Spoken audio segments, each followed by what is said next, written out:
India అనేది ఒక secular country. అంటే అన్ని మతస్థులు హిందూ అయినా, ముస్లిం అయినా, క్రిస్టియన్ అయినా, బౌద్ధిజం అయినా ఏ మతమైనా కూడా భారతదేశంలో మతస్థులైనా బ్రతకడానికి అవకాశం ఉంది అనేదే కదా సెక్యులర్ అనేటటువంటి భావన అర్థం అనేది వస్తది.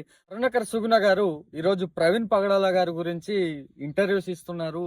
ఆయన గురించి ఎనాలిసిస్ చేస్తున్నారు. పోలీసు వాళ్ళు ప్రకటించక ముందే ఈయన ప్రకటించేస్తున్నాడు.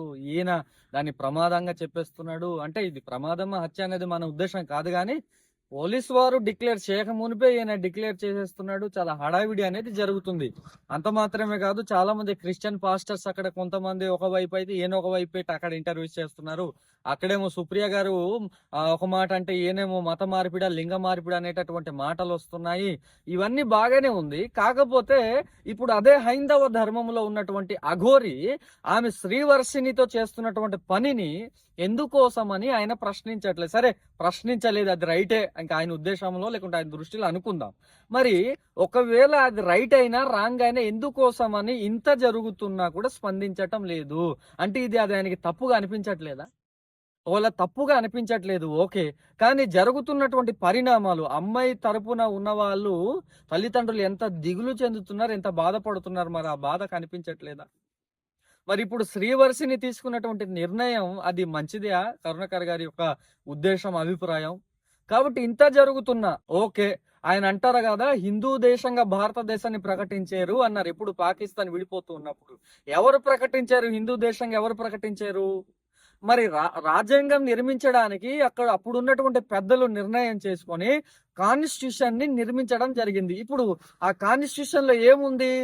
ఇండియా అనేది ఒక సెక్యులర్ కంట్రీ. అంటే అన్ని మతస్థులు హిందూ అయినా, ముస్లిం అయినా, క్రిస్టియన్ అయినా, బౌద్ధిజం అయినా ఏ మతమైనా కూడా భారతదేశంలో మతస్థులైనా బ్రతకడానికి అవకాశం ఉంది అనేదే కదా సెక్యులర్ అనేటటువంటి భావన అర్థం అనేది వస్తుంది. మరి ఇప్పుడు సెక్యులర్ కంట్రీగా ఉంది, అదొక చట్టంగా ఉంది.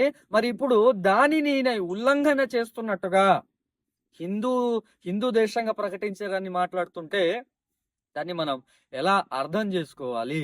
ఈయనకి నచ్చినట్లుగా ఈయన మాట్లాడతారు. పాస్టర్లు మాట్లాడితే బూతులు, ఈయన మాట్లాడితే నీతులు. అలాగని ఇప్పుడు పాస్టర్లు అందరూ మంచిగా ఉన్నారా అని పాస్టర్ల మీద నేను సపోర్టులు చేయట్లేదు. బట్ నాకు నచ్చినట్లుగా నేను మాట్లాడతాను. నా వెనకాల ఎన్ని తప్పులు నేను దాన్ని ఏం సరిదిద్దాను, దాని గురించే నేను మాట్లాడాను అనేటటువంటి భావన సరికాదు అని ప్రభు పేరట కరుణ కరిగి నేను మనవి చేస్తాను. ఎందుకోసం అంటే అఘోరి విషయం ఎంత బాధాకరమైన విషయం. దాని గురించి ఎందుకోసమని స్పందించాలని కూడా అనిపించట్లేదు కరుణాకర్ సుగుణ గారికి, లలిత్ కుమార్ గారికి. నాకేం అర్థం కావట్లేదు. ఎందుకోసమని ఒక్కసారి కూడా స్పందించట్లేదు. చాలా మంది చాలా రకాలుగా బాధపడుతున్నారు దాని గురించి, కానీ స్పందించట్లేదు. ఇక ఆయన స్పందిస్తారా, స్పందించారా అనేది ఆయన ఇష్టం. కానీ నా అభిప్రాయం, నాకున్నటువంటి ఆలోచనను బట్టి మీకు షేర్ చేసుకుంటున్నాను.